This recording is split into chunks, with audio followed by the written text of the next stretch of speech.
Good morning, guys. You know what to do. Hit the like button, subscribe if you haven't, and leave your thoughts and comments and all that down below.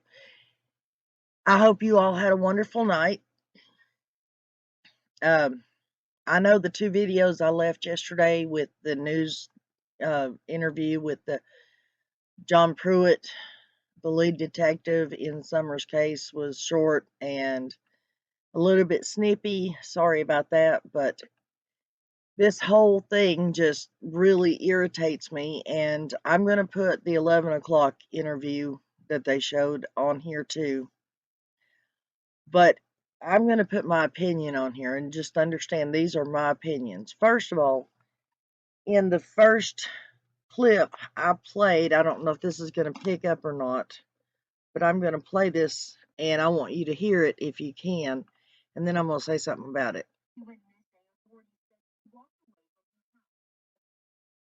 Did you hear that? Ainsley Daniel said, authorities said she walked away from her house. That's what the authorities reported.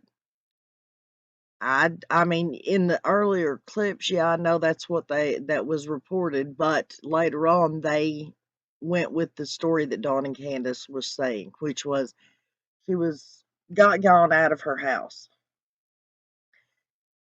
So there's another, like I keep saying, folks, this case and the facts in the case and the stories that are coming out of the mouths of the people involved in this case, whether it be Ronnie Lawson or even now the lead detective, it changes with the wind. I swear it does. I mean, just like the two clips I played last night, folks. One, they said, oh, well, abduction is still on the table. They have to keep it as a viable option. And in the next one, it says, nope, abduction is not even what we do not believe that's part of the equation. And in the one that I'm going to be playing for you, hang on one second. In the one that came on at 11 o'clock last night, the detective says that yes, the Wells have attorneys. Okay, well, first of all, and it's in the child protective part of the case that they have attorneys. Now, I'm not a lawyer, I'm not in any kind of official capacity in any of that, but in my life's experience, first of all, I don't believe that the public defender's office would give Dawn an attorney and Candace an attorney. Now, they might do that if it was a criminal case against them, but to deal with child protective services and that kind of thing, I do not believe they gave them multiple attorneys. Now, what I do think they did was give the Wells parents an attorney, and then give the children an attorney, which is called a guardian ad litem. And that person looks out for the best interest of the child or children, whether it be to go back to the parents or stay in state's custody or to be adopted out. They do or are supposed to do what is best for the child. They are the child or children's attorney. So when they say that they gave them attorneys, that don't sound right to me. Two, supposedly, now the detective, and we all know that back in July of last year is when the boys got took. And supposedly that's when they were given these attorneys, according to John Pruitt. But it wasn't until last month that Ronnie Lawson comes out and says, oh, we can't talk to them because they've lawyered up. And now John Pruitt's trying to tell us that it's the same attorney or attorneys that they've had since July. That is sort of contradicting itself right there, is it not? I mean, if it's the same attorneys then why didn't Ronnie Lawson come out last year and say, oh, they're not talking to us because they've lawyered up? He didn't say they're not talking to us because they were advised by their lawyers not to speak. He said they now have a lawyer. Well, they've had that lawyer since last July. And now we have a whole new person whose thought pattern and ideas and what comes out of their mouth changes like the wind. Detective John Pruitt says abduction still is a possibility. Then he says abduction is almost completely off the table. Almost completely off the table.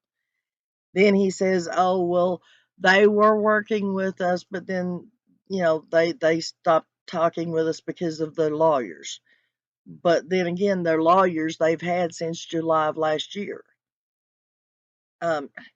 Folks, this case is driving me nuts. Is there any one person in this case that can come out and tell one story and stick to that story? Just one. We have Ronnie Lawson, who keeps changing his thought patterns. Now we have the detective who keeps flip-flopping on what he's saying. Dawn and Candace hasn't told the truth from the beginning. Everybody else involved in this case, we all know, have 100 different versions of what may or may not have happened that day, or what they know or don't know. Please, I beg, if there is anybody out there who is listening that is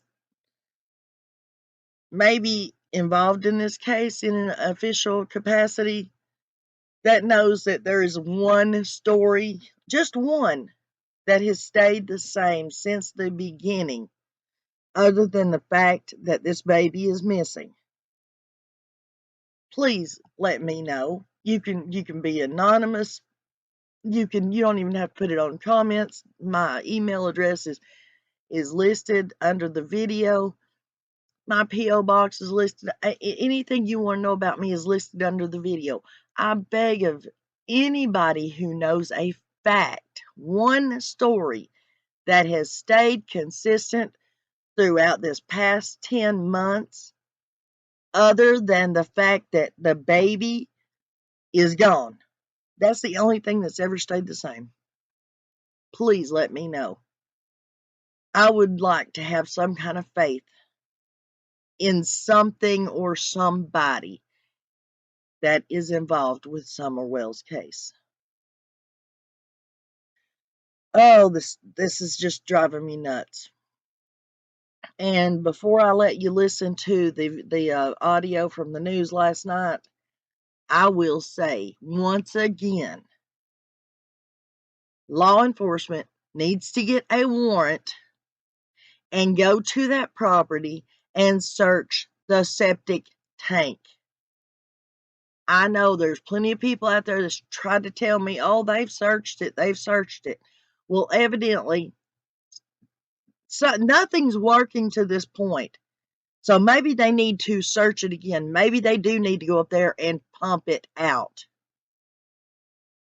Dawn was awfully adamant that they were not going to find any evidence. They were not going to find her. They say that she wasn't abducted. So that's the only other way that there could have been no evidence, is if Dawn and Candace actually physically took her away from that property. If they had, God forbid, like everybody thinks, cremated her, there would still be evidence of some sort. He's adamant there is no evidence. So check the septic tank. Get a warrant and check the septic tank. Sorry, folks, for the rant.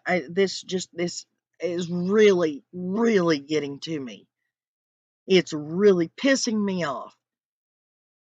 listen to the news and here at the end, and I'm going to try and make another video with a little bit lighter um, content in it for this evening, and I hope you all enjoy it. And I'm thinking about maybe doing the live on it Thursday. I mean, unless there's some kind of breaking news about summer. I just think we all need, to breathe again.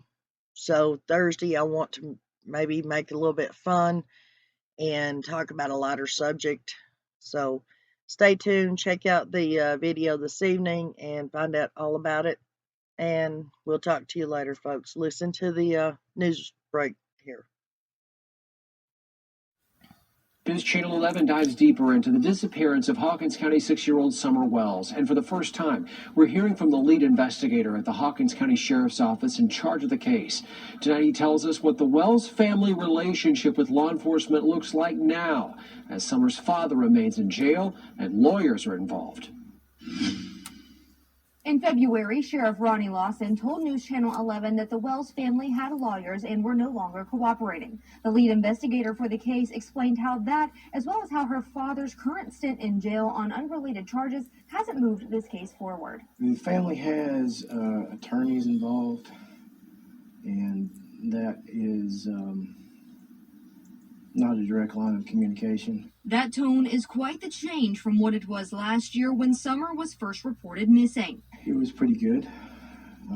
We would show up about every day, make sure that they were okay, and had a decent line of communication with them. About a month later, in July, Child Protective Services removed her 3 older brothers from their home and appointed attorneys to the case. They have been appointed for other instances, but it bleeds over into this investigation as well. Summer Wells' father, Don, was arrested late last year for driving under the influence and violating probation. Going off of that, obviously we know that Don Wells is incarcerated here. Does that play a role at all in this investigation? No, ma'am. On February 7th, a judge ordered him to serve the remainder of his 11 months and 29-day sentence in the Hawkins County Jail. With Mr. Wells, he knows when he first came into the institution, he knows at any time he wants to talk to let their staff know, and I'll get to him as quick as I can. But Pruitt hopes the Wells family knows, despite the other legal troubles, they can reach out anytime. Communication between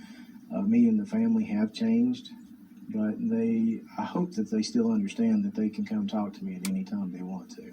You can find all of today's coverage from our interview with Detective Pruitt, as well as more in-depth reports on the Search for Summer section of our website.